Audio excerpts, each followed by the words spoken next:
reconnais que tu peux tout et que rien ne t'est impossible. Je reconnais que tu peux tout et que rien ne t'est impossible. Seigneur, fais-moi voir ta gloire. Seigneur, fais-moi voir ta gloire. Seigneur, fais-moi voir ta gloire. Seigneur, fais-moi voir ta gloire, ta gloire, ta gloire, Seigneur. Seigneur, fais-moi voir ta gloire, ta gloire, ta gloire, Seigneur. Seigneur, fais-moi voir, Seigneur, fais-moi voir ta gloire. Éternel Dieu Tout-Puissant, Roi de gloire, Roi de bonté, Père, nous venons ce matin à toi pour t'élever, pour te glorifier, pour te magnifier, pour t'exalter, pour te dire, Seigneur, tu es Dieu. Nous reconnaissons, Seigneur, que tu es tout, Seigneur, pour nous. Tu peux tout, Seigneur, dans nos vies. Oh, que ton nom soit béni. Seigneur, rien n'est impossible. Tu es capable de toutes choses dans nos vies, dans nos familles. Seigneur, nous croyons et nous confessons ce matin que tu es capable de toutes choses, Seigneur. Tout ce que nous avons toujours cherché ne se trouve qu'en toi. Seigneur, nous savons que si nous n'avons pas reçu ou les choses n'ont pas été telles que nous avons voulu, c'est parce que, Père éternel, certainement, nous n'avons pas fait les choses comme tu le voulais. Nous confessons ta toute puissance dans nos vies, dans nos familles, dans nos nations, au nom de Jésus. Nous savons que tu peux tout. Tu es celui qui dit et la chose s'accomplit. Tu es celui qui ouvre et personne ne peut fermer. Tu es celui qui ferme et personne ne peut ouvrir. Et tu règnes dans nos vies. Ce matin, nous venons t'élever. Nous te demandons pardon pour nos fautes, nos folies, nos faiblesses, nos manquements, nos iniquités, nos offenses, Seigneur Jésus. Papa, nous prions que ton sang nous lave, que ton sang nous purifie. Au nom puissant de Seigneur Jésus. Alors, Seigneur mon Dieu, que nous voulons avoir ce moment de partage. Nous invoquons ton Esprit Saint. Papa, prends le total contrôle, oh mon Dieu, de tout ce que je prononcerai au nom de Jésus. Que toute parole venant, Seigneur, de cette bouche soit purifiée par ton feu. Fais taire au moi et prends le dessus sur mon aide. Je prie, Père éternel, que tu bénisses mon auditoire invisible. Ces personnes, Seigneur, qui vont écouter ce message, où qu'ils soient, Papa, que ton esprit leur parle. Seigneur, mes mots sont faibles et vides de sens, mais ta parole est esprit et vie. Je prie que la vie de la parole vienne dans ce message et que ce soit toi qui parles à tes enfants au nom de Jésus. Nous voulons te bénir, Seigneur. Viens prendre le total contrôle de toutes choses. Exauce à cette prière au nom puissant de Saint Jésus-Christ. Nous avons ainsi prié. Amen. Que ton nom soit béni, Seigneur, car tu es Dieu et tu ne changes pas. Sois béni, Seigneur. Sois élevé, sois glorifié, sois magnifié. Au nom puissant de Saint Jésus-Christ. Je vous bénis tous dans le précieux nom du Seigneur Jésus. Que Dieu vous bénisse. Je suis heureux de m'adresser à vous ce matin. Très heureux. Nous sommes aujourd'hui le samedi 29 décembre 2018. Nous sommes rendus à quelques heures de la fin de cette année. Et je sais que de nombreuses personnes sont, disons comme ça, dans une attente, dans une impatience que la nouvelle année arrive et que cette année 2018 s'achève. Dieu vous bénisse richement. Je bénis tous ceux qui depuis 29 jours ont prié dans le programme Je marche avec Jésus. Même si ce n'est pas dans le cadre de ce programme, je bénis tous ceux-là qui ont choisi de rendre grâce à Dieu de multiples façons pour cette année qui s'achève. Vous savez, mes frères et sœurs, tout ce que nous avons de Dieu n'est pas fruit de mérite, c'est une grâce. Et nous devons apprendre, en tant que fils de Dieu, à prendre le temps, si nous sommes des fils, pour remercier. Les chrétiens sont des ingrats. Nous sommes des ingrats. Et nous devons arrêter l'ingratitude. par le remerciement à Dieu pour ses bienfaits. Peut-être que tu n'as pas reçu comme tu voulais, mais la Bible dit une chose qui est vraie. Toute chose concourt bien de ceux qui aiment Dieu. Alors prends le temps de rendre grâce au Seigneur. Avant que cette nouvelle année n'arrive, sûrement tu ne fais que demander des tonnes de choses au Seigneur. Tu veux ci, tu veux ça. Mais te rends d'abord grâce. Bénis Dieu avec sincérité de cœur pour ce qu'il t'a donné. Bénis toutes ces personnes qui ont prié pour toi pendant cette année qui s'est achevée. Bénis chaque personne qui a donné un enseignement, une parole qui a touché ton âme. Chaque personne qui a œuvré. Bénis même tes ennemis, parce que ce sont eux qui te donnent la force de t'attacher au Seigneur. Que Dieu vous bénisse. Alors nous sommes toujours dans notre programme Je marche avec Jésus qui s'achèvera demain. Et ce jour j'ai choisi de vous parler sur le thème Qui est ton Père? Est-ce le diable ou est-ce le Seigneur Jésus-Christ? Qui est ton Père? Est-ce le diable ou est-ce le Seigneur Jésus-Christ? Que Dieu vous bénisse. Je voudrais que vous preniez votre temps, consacrez ces 30 minutes à Dieu et votre âme sera bénie. C'est le Seigneur qui vous parlera ce jour. Soyez richement bénis. Alors sans plus tarder, je vais prendre Genèse chapitre 1, verset 26 à 27. La Bible dit, puis Dieu dit, faisons l'homme à notre image, selon notre ressemblance, et qu'il domine sur les poissons de la mer, sur les oiseaux du ciel, sur le bétail, sur toute la terre, et sur tous les reptiles qui rampent sur la terre. Dieu créa l'homme à son image et il créa l'homme à l'image de Dieu. Il créa l'homme et la femme. Ça, c'est l'homme et la femme esprit. Parce que Dieu est d'abord esprit. Voilà pourquoi l'homme a été créé à l'image de Dieu pour dominer sur la terre. Pour dominer sur la terre. Il crée l'homme à son image et à sa ressemblance pour dominer sur la création. Amen.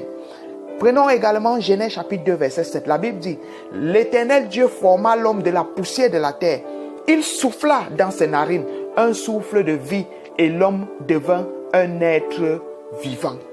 Frères et sœurs, après avoir créé l'homme en esprit, Dieu forma l'homme de la poussière de la terre et il mit son esprit en lui. Il souffla dans ses narines. Mais bien aimés, frères et sœurs, l'homme est né en esprit et Dieu l'a matérialisé dans la poussière. Il a créé l'homme.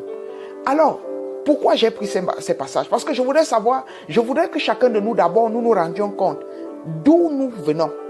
Réfléchis au mystère de la création. Comment Dieu t'a créé, esprit, et il t'a formé dans la chair, il a soufflé. Le souffle de vie que tu as, mon frère, vient de Dieu. Toi qui es si vantard, toi qui te suffis, toi qui penses que tu es arrivé, toi qui penses que ceux qui croient en Dieu sont fous, toi qui penses que Dieu n'existe pas, que le monde s'est fait par la science, que le monde vient de la théorie du Big Bang, mon frère, le souffle que tu as vient de Dieu. Tu veux savoir d'où vient ce souffle? Va à l'hôpital. Tu verras des milliardaires là-bas qui supplient Dieu de leur épargner, de leur donner la santé. Mais toi, tu es un petit être qui n'a pas grand-chose ou qui a quelque chose, mais tu te crois autosuffisant. Tu te prends pour Dieu. Tu penses que Dieu n'existe pas, mon frère. Fais attention. Le souffle que tu as vient de Dieu. Et si tu ne glorifies pas Dieu par ta vie, cela signifie que tu glorifies le diable. Et si tu glorifies le diable, nous verrons à la lumière de cet enseignement ce qui arrive à ceux qui sont fils de Dieu et ceux qui sont fils de diable. Que le Seigneur vous bénisse. Je prie que tu ouvres ta pensée. N'émets pas de jugement sur cet enseignement, mais connecte-toi à l'Esprit de Dieu. Même si tu ne connais pas Dieu, dis-toi que Seigneur, qu'est-ce que tu veux me dire dans ce message? Mon frère, où que tu sois dans le monde, pose-toi cette question et le Seigneur te bénira. Alors, j'ai subdivisé cet enseignement en deux parties. Alors, je vais d'abord prendre le cas des fils de Dieu. Qu'est-ce que dit la Bible sur les fils de Dieu? Amen.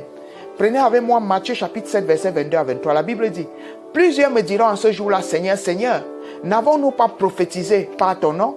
N'avons-nous pas chassé des démons par ton nom? Et n'avons-nous pas fait beaucoup de miracles par ton nom?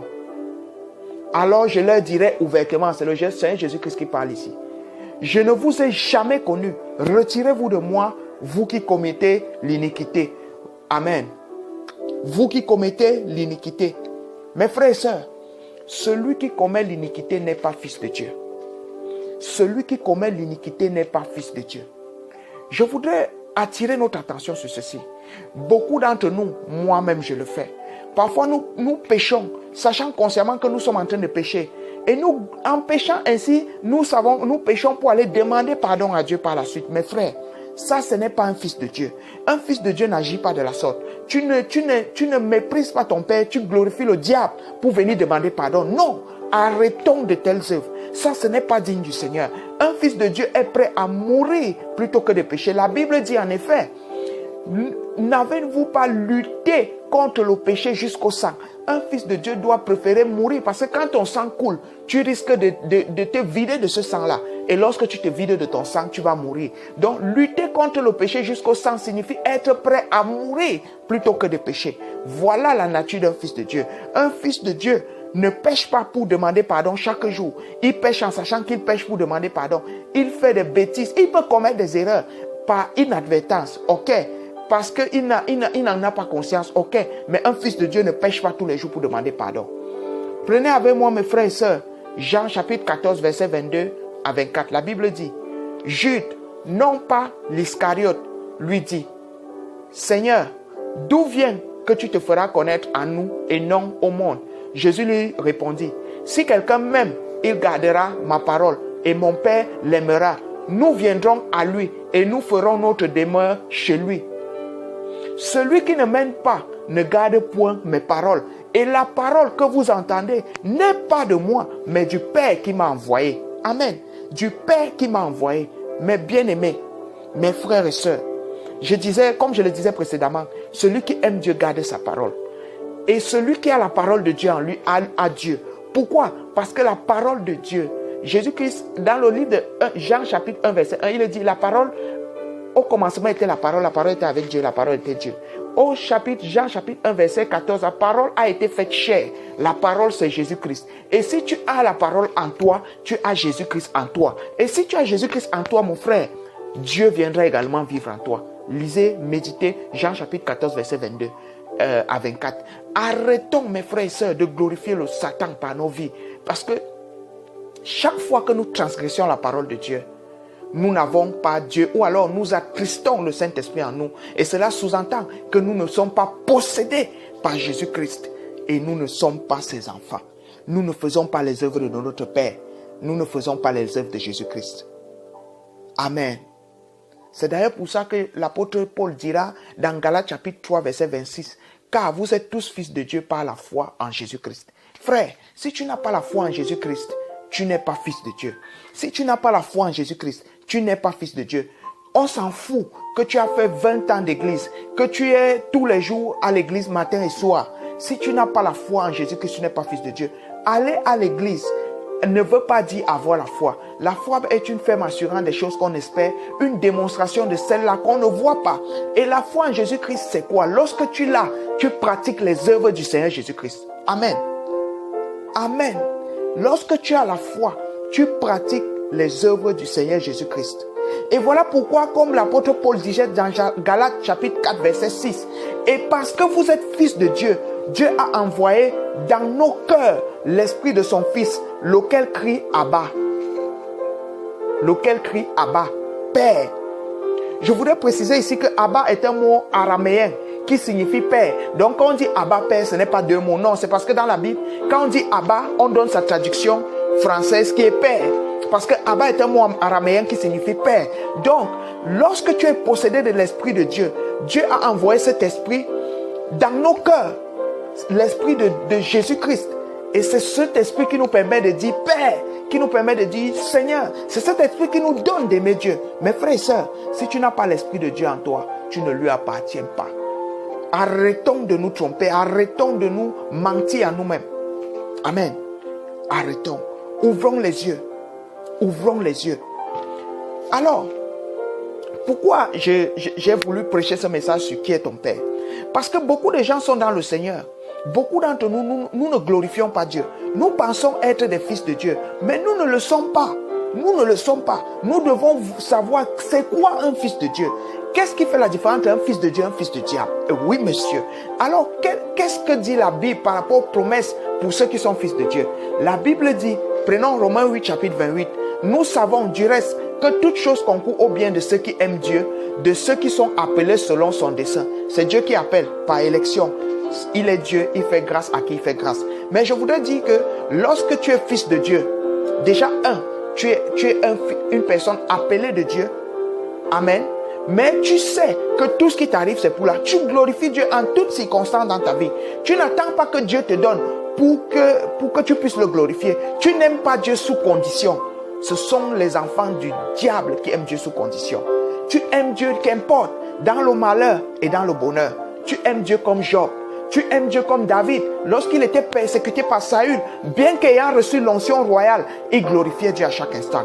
Toi, mon frère, d'abord, tu n'honores pas Dieu par ta vie. Tu n'es même pas un véritable fils de Dieu. Parce que tu fais les œuvres du diable tous les jours. Et tu oses ouvrir ta bouche, mon frère, pour te plaindre du Seigneur. Bien-aimé, nous devons nous repentir. Mon frère, ma soeur, moi-même, je me repens. Je me repens, Seigneur. Parce que nous sommes prétentieux. Nous n'honorons pas Dieu. Nous ne manifestons pas un réel amour pour Dieu. Mais nous osons chaque jour nous plaindre. Arrêtons cela, mes frères. Un fils de Dieu accepte tout ce qui lui arrive. Il n'aime pas Dieu sous condition. Amen. Alors, prenez avec moi Jacques chapitre 1, verset 12. Heureux l'homme qui supporte patiemment la tentation, car après avoir été éprouvé, il recevra la couronne de vie que le Seigneur a promise à ceux qui l'aiment. Amen. Je voudrais vous dire, bien-aimé, mon frère, ma soeur, toi qui passes des moments de désert, des moments compliqués, toi qui avais une vie paisible et tranquille, mon frère, il t'arrive de penser que Dieu ne te connaît pas ou de penser que les moments sont compliqués. Non, Dieu éprouve ses enfants. Dieu éprouve ses enfants. Je vais vous raconter une histoire réelle d'un homme de Dieu que je connais qui a 2 enfants. Avant de donner sa vie au Seigneur, il a eu 2 enfants. Et lorsqu'il est venu, il a eu un enfant avant de se marier ou alors de faire ses vœux à une femme. Et curieusement, la femme qui est son épouse, avec laquelle il est dans le Seigneur, ils ont un enfant. Et ce sont eux qui subissent le plus de persécutions. Le couple, c'est-à-dire son épouse et son enfant, subissent toutes sortes de coups. Mais l'autre enfant, qui est né d'une autre femme, qui n'est pas croyante, qui ne connaît pas Dieu, qui ne sait pas le Seigneur, cet enfant n'a jamais aucun problème. Il est toujours bien. Histoire vraie et vécue. Pendant que le couple, lorsqu'ils ont donné leur vie à Jésus, ils ont perdu tout leur argent, ils ont tous les problèmes de la terre, ils vivent le plus difficilement possible. L'autre enfant, qui est issu d'une autre femme qui ne connaît pas le Seigneur, n'a jamais aucun problème. Il est toujours bien portant. Il est potelé, costaud. Mes frères et sœurs, Dieu éprouve ses enfants. Pourquoi? Parce qu'il doit t'éprouver pour pouvoir te former. C'est dans l'épreuve qu'on devient un vrai fils de Dieu. Mes frères et sœurs, vous qui connaissez le monde, beaucoup vous aimez le luxe, les belles choses. Nous aimons. Vous mettez des bijoux en or. Lorsque vous allez dans une boutique pour acheter une bague en or, il y a une bague en or massif. Quand on parle d'or massif, c'est fait à un grand pourcentage ou un grand grammage d'or. Et l'or le plus pur est celui-là qui est passé au feu, dépuré de toute impureté. C'est la même chose, c'est un type pour montrer ce qu'est un fils de Dieu. Lorsque tu viens à Dieu, il t'éprouve, mon frère. Si tu refuses l'épreuve, tu refuses la bénédiction. Un vrai fils de Dieu accepte l'épreuve avec joie. Même quand c'est dur, même dans les larmes, il continue à chanter Saint, Saint, Saint est l'Éternel. Oui, Seigneur, tu es mon sauveur. Tu es mon souverain, mon protecteur. Je n'ai que toi. Seigneur, si je dois mourir, j'ai choisi de mourir dans ta présence. Voilà les paroles qui sortent de la bouche d'un fils de Dieu. Mon frère, ma soeur, beaucoup de chrétiens, nous disons suivre le Seigneur, mais nous glorifions le diable. Voilà pourquoi sur Internet, les chrétiens sont toujours en train de vivoter de gauche à droite. De gauche à droite. Finalement, parfois, ils ne savent même plus qui est leur père. Non, monsieur. Quand tu aimes Dieu, il vit en toi. Et quand Dieu vit en toi, tu es fidèle. La première caractéristique d'un fils de Dieu, c'est la fidélité et la soumission. Je répète, les premières caractéristiques d'un fils de Dieu sont la fidélité et la soumission. Amen. Tu glorifies Dieu qu'importe ce qui t'arrive. Tu ne glorifies pas Dieu parce que ça t'arrange. Tu glorifies Dieu parce que tu sais que tout ce que tu reçois de lui, c'est pour ton bien. Et tout ce qu'il fait, c'est pour... Qu'importe, mieux vaudrait pour toi mourir dans la présence de Dieu que de glorifier le diable par ta vie. Voilà la position d'un vrai fils de Dieu. Amen. C'est d'ailleurs pour ça que le Seigneur Jésus-Christ disait dans Jean chapitre 6, verset 44, « Nul ne peut venir à moi si le Père qui m'a envoyé ne l'attire, et je le restaurerai au dernier jour. » Bien-aimé, quelque part encore, le Seigneur Jésus-Christ dit, il n'y a personne, je paraphrase, qui quittant son père et sa mère, c'est bien, les richesses du monde pour moi, ne reçoivent au centuple d'abord dans ce siècle et ensuite dans le siècle à venir. Je voudrais dire quoi? Je voudrais dire que au-delà de la richesse céleste à laquelle aspire tout véritable fils de Dieu, notre vrai héritage, c'est d'abord l'héritage céleste. Mais même sur la terre, le Seigneur bénit ses enfants. Le Seigneur bénit ses enfants. Amen. Lisez, je vous exhorte à lire Exode chapitre 15, verset 26. La Bible dit, il dit, si tu écoutes attentivement la voix de l'Éternel, ton Dieu, c'est Moïse qui parle. Si tu fais ce qui est droit à ses yeux, si tu prêtes l'oreille à ses commandements, et si tu obéis à toutes ses lois, je ne te frapperai d'aucune des maladies dont j'ai frappé les Égyptiens, car je suis l'Éternel qui te guérit. Un fils de Dieu est guéri par l'Éternel. Mes frères et sœurs, vous allez me dire que mais pourquoi dans les églises il y a des gens qui sont malades? Oui, le Seigneur Jésus avait dit que beaucoup d'entre vous sont malades parce qu'ils prennent la communion. Ils viennent à la table au repas du Seigneur. Pardon, excusez-moi, c'est écrit dans la Bible.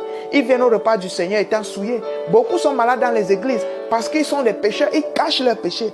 Beaucoup sont souillés parce qu'ils ne sont pas véritablement. Ils sont là, mais ils ne sont pas véritablement avec Dieu parce que leur cœur n'appartient pas à Dieu. Mes frères et sœurs, le peuple d'Israël a fait 40 ans au désert. La Bible dit que leurs vêtements ne se sont pas usés. Ce n'est pas moi qui parle, c'est la Bible. Ils avaient les mêmes souliers. Lorsqu'ils avaient été frappés par les maladies, par exemple, quand la lèpre ou les serpents les mordaient, c'était parce qu'ils avaient péché. C'est le péché qui amène la maladie dans la vie des enfants de Dieu, dans la vie des enfants du monde. Mais les fils de Dieu sont guéris par l'Éternel. L'Éternel promet de te guérir si tu es son fils. Amen. La Bible dit dans 2 Chroniques chapitre 7, verset 14. Si mon peuple sur qui invoquait mon nom s'humilie, prie et cherche ma face, s'il se détourne de ses mauvaises voies, je l'exaucerai des cieux, je lui pardonnerai son péché et je guérirai son pays. Mes frères et sœurs, Dieu est prêt à te pardonner. Il pardonne à ses enfants. Il est prêt à nous pardonner, à t'exaucer, à vous guérir, à guérir ta maison, à guérir ta famille. Tu es un membre de ta famille qui a une maladie. Mon frère, la solution en Jésus. L'hôpital soigne, c'est Dieu qui guérit. L'hôpital ne peut pas créer une cellule. La science ne peut pas le faire à ce jour. Amen. Mais c'est Dieu qui guérit. Que Dieu vous bénisse. Amen. Que Dieu vous bénisse. La Bible dit dans Jean chapitre 3 verset 36, celui qui croit au Fils a la vie éternelle. Celui qui ne croit pas au Fils ne verra point la vie, mais la colère de Dieu demeure sur lui. Si tu crois, tu as la vie éternelle. Tous les fils de Dieu auront la vie éternelle, mais ceux qui ne croient pas vont recevoir la colère de Dieu. Philippiens chapitre 4 verset 19. Et mon Dieu pourvoira à tous vos besoins selon sa richesse, avec gloire en Jésus-Christ. Dieu promet de pourvoir aux besoins de tous ses enfants, pas partiellement, à tous vos besoins. À tous vos besoins. L'or et l'argent appartiennent à Dieu. Satan a dit à Jésus-Christ, et comme il le dit, pour le moment, la terre, oui, les richesses du monde lui ont été données. Mais le véritable détenteur de cela, c'est Jésus-Christ. C'est Dieu. Voilà pourquoi le diable dira, ces richesses m'ont été données. Mais le véritable détenteur de ces richesses, c'est Dieu. Et Dieu peut tout te donner. Mais, mon frère, il n'attend que toi. Sois un fils. Sois un fils. Fais ce que dit le psaume 37, verset 4. Fais de l'Éternel tes délices et il te donnera ce que ton cœur désire. Fais de l'Éternel tes délices et il te donnera ce que ton cœur désire. Amen. Dieu veut tout te donner, mais il ne veut pas te perdre. Donne-lui ton cœur. Donne-lui ton cœur et Dieu prendra soin de toi. Amen. Lisez avec moi 2 Corinthiens chapitre 2, verset 14. Grâce soit rendue à Dieu qui nous fait toujours triompher en Christ et qui répand par nous en tout lieu l'odeur de sa connaissance. Et qui répand par nous en tout lieu l'odeur de sa connaissance. Mon frère, Dieu t'éprouve pour te former. Pourquoi Dieu te forme? Parce qu'il voudrait t'utiliser pour répandre l'odeur de sa connaissance, l'odeur de sa parole. Ta vie, non pas porter la Bible et venir poser les Bibles, non pas marcher avec des grosses Bibles en main. Non, la vie de la parole en toi a une odeur. On appelle cela l'odeur de sa connaissance. Ta vie devient un parfum de bonne odeur. Ta vie devient une source d'inspiration. Ta vie devient l'influence sur les autres. Tu n'inspires plus les gens parce que tu leur prêches Jésus par ta bouche. Tu les inspires par ta vie. Lorsque tu t'approches d'un endroit, tu as une notion. Ce parfum qui se dégage de toi, ce parfum de la parole qui guérit. Voilà pourquoi l'apôtre Paul et même les apôtres Pierre, lorsqu'ils passaient, leur ombre pouvait guérir les malades. Lorsqu'on prenait un mouchoir, on mettait le mouchoir qui avait touché la sueur de l'apôtre Paul ou son corps, et qu'on mettait sur les malades, ils étaient guéris. Pourquoi? L'odeur de la connaissance qui se dégage de toi, l'onction qui se dégage de ton odeur, mon frère. Tu n'as plus une odeur naturelle, ton odeur devient surnaturelle. Oh Jésus, mon frère, la sueur qui est normalement la saleté, ta sueur devient une source de guérison, une source de restauration. Ton odeur dégage, chasse les démons, mon frère. Voilà la dimension des adorateurs. Mes frères et sœurs, la Bible est remplie de promesses glorieuses pour nous. Mais nous sommes des fils têtus. Nous sommes des fils durs d'entendement. Que le Seigneur ouvre votre esprit ce matin. Que le Seigneur ouvre notre esprit ce matin, mes frères. Je souhaite que Dieu nous donne d'entrer dans cette dimension qui nous donne de devenir des sources, c'est-à-dire des parfums, de dégager cette odeur de connaissance, ce parfum qui guérit, ce parfum qui restaure, ce parfum qui libère les captifs, qui chasse les démons, sans besoin de paroles, seulement ta présence crée tout. Cette odeur de connaissance, lorsque tu ouvres la bouche pour parler, la connaissance de Dieu se dégage de toi, mon frère, ma soeur. Amen. Dieu n'a pas besoin que tu sois parfait pour venir à lui, mon frère. Toi qui es encore au monde, toi qui vis une vie de pécheur, Dieu sait, Dieu ne déteste pas le pécheur, il déteste le péché. Alors il n'a pas besoin que tu deviennes parfait pour le suivre. N'aie plus honte, n'aie plus honte. Moi-même je commets des erreurs, mais je sais que Dieu m'aime et je sais qu'en restant dans sa présence, il va me purifier comme l'or qui passe au feu et il me rendra à son image et à sa ressemblance. Mon frère, n'aie pas honte, ne te cache pas. Viens à Dieu tel que tu es, avec tes défauts, avec toutes tes qualités qui n'honorent pas Dieu. Viens à Dieu tel que tu es et il va te délivrer. Voilà pourquoi le Seigneur Jésus dit dans Matthieu chapitre 11 verset 28, Matthieu chapitre 11 verset 28, venez à moi vous tous qui êtes fatigués et chargés et je vous donnerai du repos. Et je vous donnerai du repos. Bien-aimé, Dieu veut te donner du repos. Dieu veut te donner du repos. Viens et prends le repos de Dieu. Que Dieu vous bénisse. Que Dieu vous bénisse. Vraiment, je souhaite ce matin que la gloire de Dieu touche vos cœurs pour faire de vous des adorateurs, des fils de Dieu. Pour que nous ne glorifions plus le diable par nos vies, mais que nous puissions par la connaissance, par l'Esprit de Dieu, devenir des vrais fils de Dieu. Amen. Tout ce que tu as à faire, c'est d'accepter Jésus, mon frère, pour devenir un fils de Dieu. La Bible dit dans Romains 10, verset 9, si tu confesses de ta bouche le Seigneur Jésus, et si tu crois dans ton cœur que Dieu l'a ressuscité des morts, tu seras sauvé. Dieu ne veut rien d'autre. L'eunuque éthiopien, dans Actes chapitre 8, n'a pas fait de miracle. Il priait de son côté. Dieu a dépêché Étienne et l'a envoyé vers l'eunuque éthiopien. Et lorsqu'il l'a reçu, il a dit, mon Seigneur, si on ne m'explique, comment puis-je comprendre? Quand il a invité Étienne à lui expliquer, Étienne lui a expliqué la parole. La Bible dit qu'il a cru. Il a dit, voilà de l'eau. Pourquoi ne puis-je pas être baptisé? Il n'a pas attendu 1 mois, 2 semaines, non. Il a été convaincu par l'Esprit de Dieu. Parce que d'abord, quand tu aimes Dieu et que Dieu a le témoignage de ton amour pour lui, il va dépêcher quelqu'un pour venir dans ta vie et tu ne vas pas tomber sur les mauvais pasteurs, sur les mauvais bergers. Mon frère, ce que je vais dire, c'est une déclaration forte. Mais je crois que ce n'est pas l'Esprit de Dieu que je parle. Si tu tombes sur les mauvais serviteurs de Dieu, c'est parce que tu n'as pas d'intimité avec Dieu. Un homme qui a une intimité avec Dieu, mon frère, ma soeur, Dieu lui-même fait le discernement. Je vais vous raconter un témoignage vrai et vécu par moi. Moi, je travaille beaucoup sur Internet et je suis beaucoup de messages de différents hommes de Dieu. Mais je vous le dis devant le Seigneur qui nous jugera. Il y a des hommes de Dieu que lorsque je vais écouter son message, j'ai des violents maux de tête. J'ai expérimenté pour certains 3 fois. Chaque fois que je mets le message de cet homme, et en vérité, je n'ai jamais écouté son message. Quand je commence, directement, je vois flou. J'ai des maux de tête. Ma tête cogne fortement. Une fois, je n'ai pas compris. La deuxième fois même, je ne comprenais pas. Mais quand j'ai expérimenté la 3e fois et que j'ai commencé à observer, j'ai compris que quand ce n'est pas un enseignement de Dieu, même quand je télécharge un enseignement, s'il n'est pas du Seigneur, je ne pourrais pas le méditer. Mais quand il est de Dieu, quelque chose m'attire. Lorsque je le laisse même et que je me couche, je vais me relever pour venir le méditer. Je ne vais pas attendre. Oui, monsieur, la profondeur en toi appelle la profondeur dans la parole. C'est un chimiotactisme positif entre toi et la parole de Dieu. Chaque fois que c'est la parole, ça t'attire. Si ce n'est pas la parole, tu repousses cela. Voilà comment on a le discernement. Tu ne peux pas discerner un vrai ou un faux homme de Dieu par ton intelligence. Mon frère, laisse. Même si tu es intelligent comme qui, c'est impossible. Mais ce n'est pas l'esprit de Dieu. C'est une connexion d'esprit à esprit. Que Dieu vous bénisse. Et la Bible dit, dans Romains 8, verset 1, il n'y a donc aucune condamnation pour ceux qui sont en Jésus-Christ.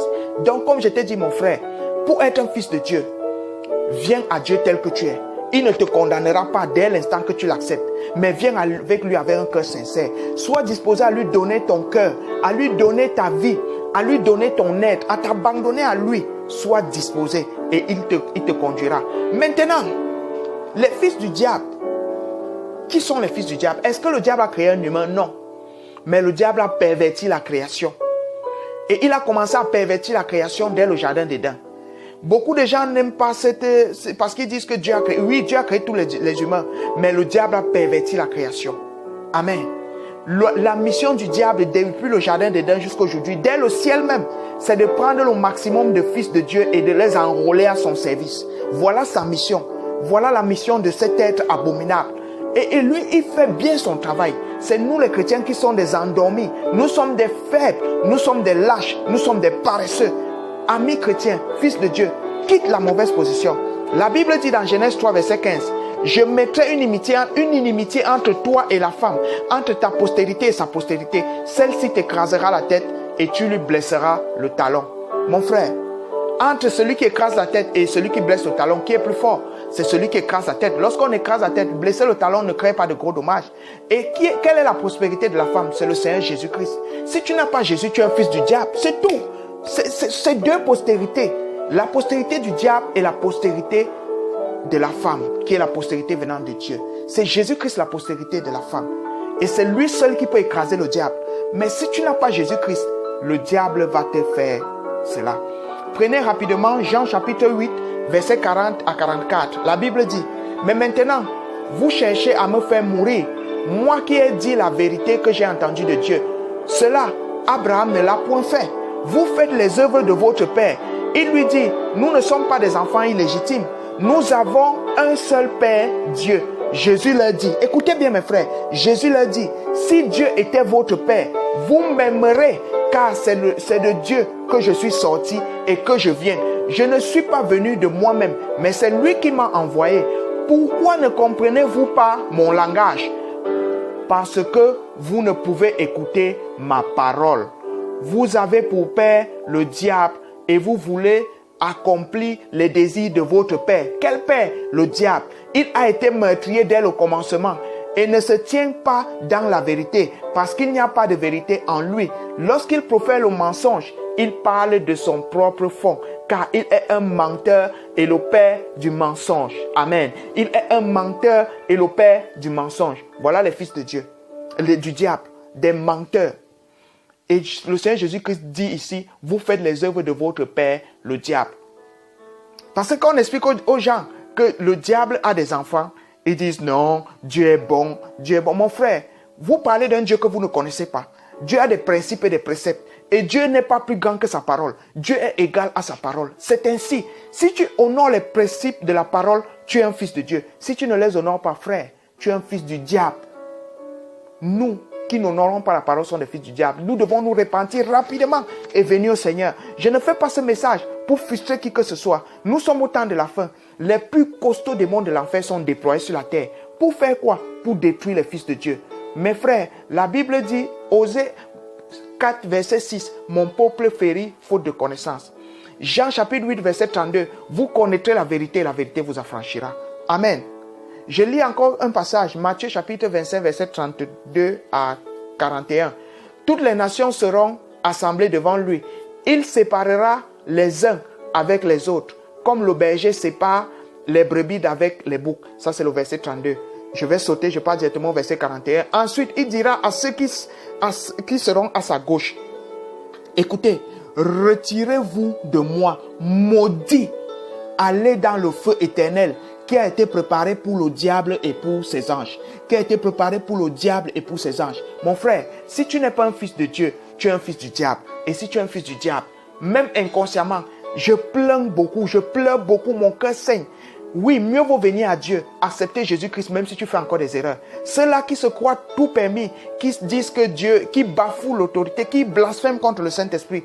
Mes frères, vous êtes des fils de Satan sans le savoir et vous allez aller dans le feu. Tu regardes à ton bien-être, tu as maison, tu as voiture, tu as argent. Peut-être tu ne connais pas ce que tu détiens entre tes mains.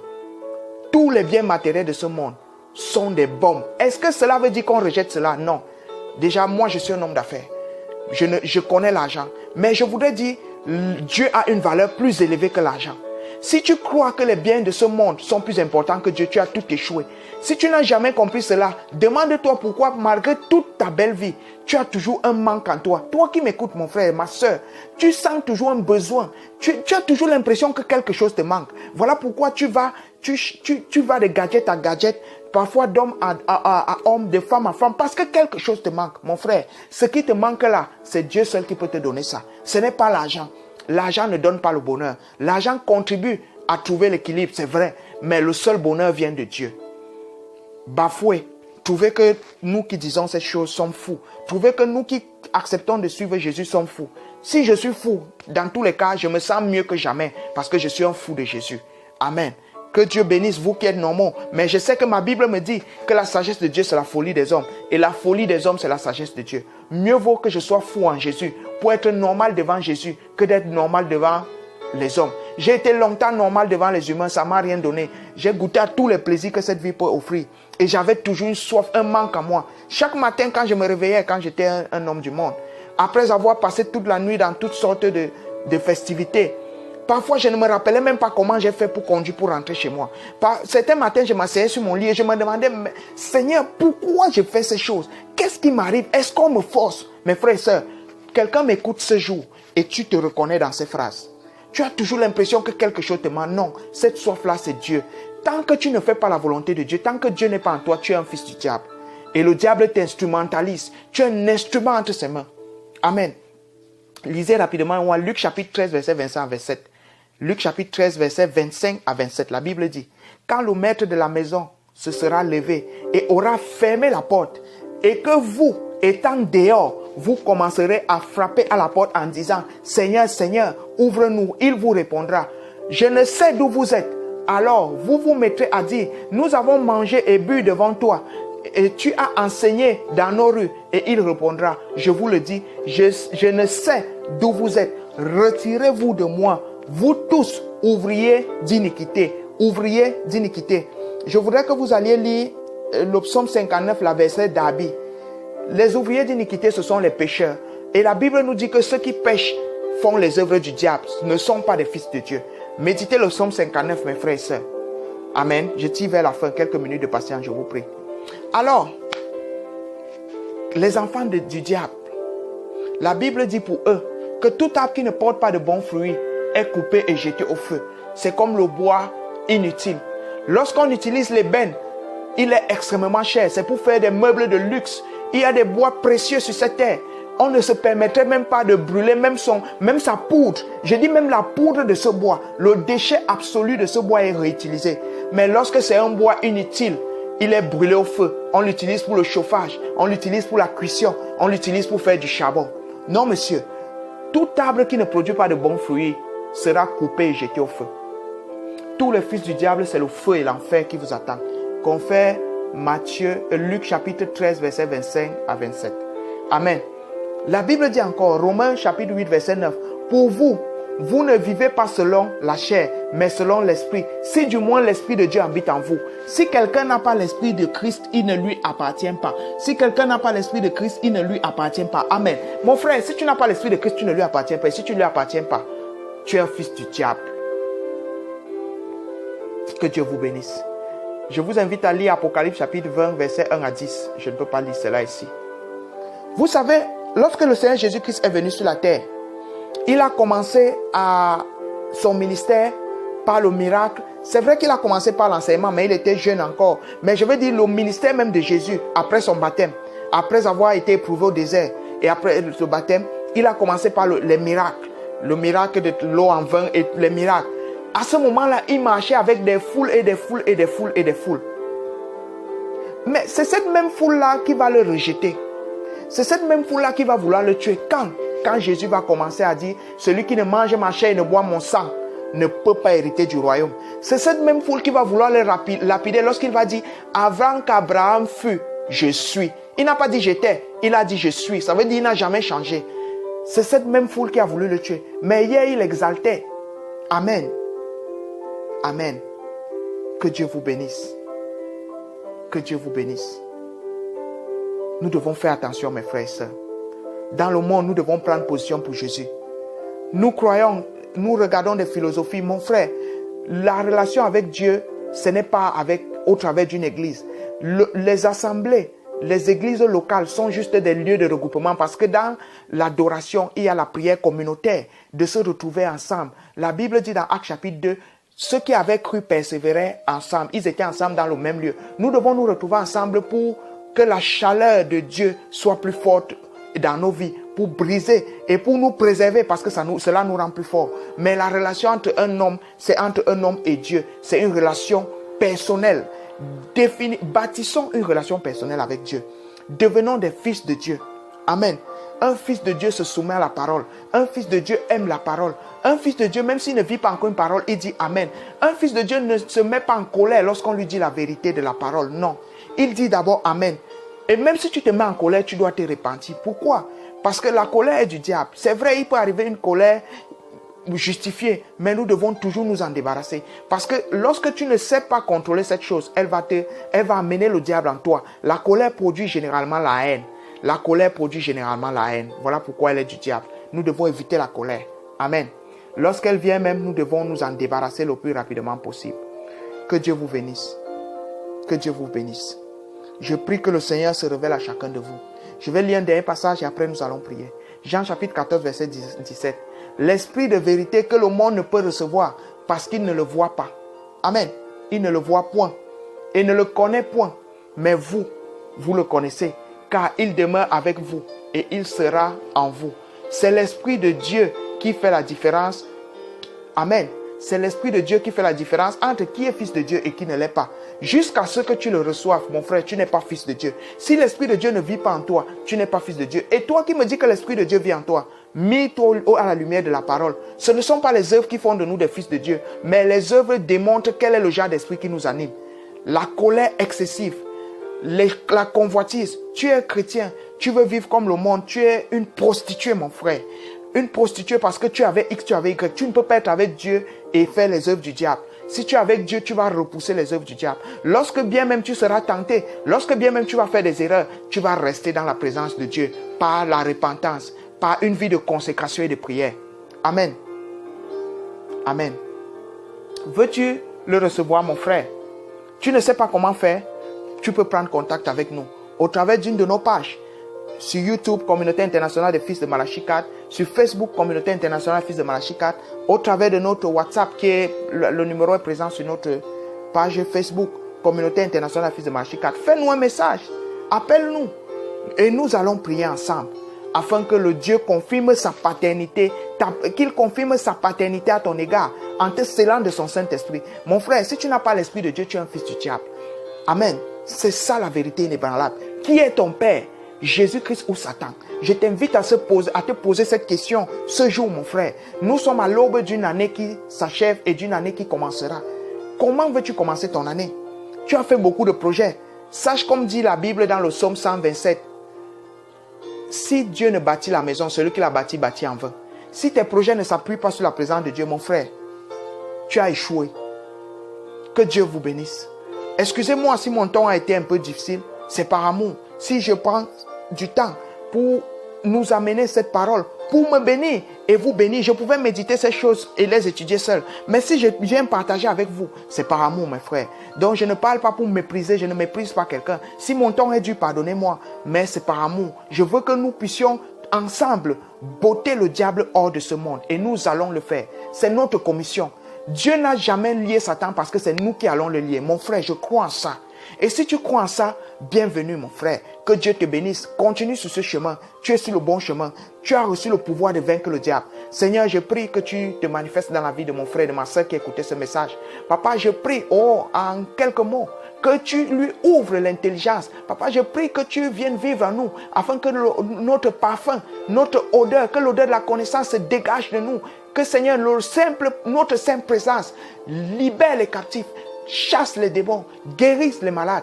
Au nom de Jésus, Papa, je revêts cet enseignement d'une onction spéciale. Que tous ceux qui sont malades soient libérés au nom de Jésus-Christ. Que toute maladie, Seigneur, qui réside dans le corps d'une personne qui écoutait ce message, le quitte maintenant. Au nom puissant du Seigneur Jésus-Christ, j'ai ainsi prié. Amen. Que Dieu vous bénisse. C'était votre humble serviteur. Que Dieu vous bénisse. Que Dieu vous bénisse. Que Dieu vous bénisse. Bonne année à vous. Bonne année à tous. Que Dieu vous bénisse. Shalom. Shalom. Amen.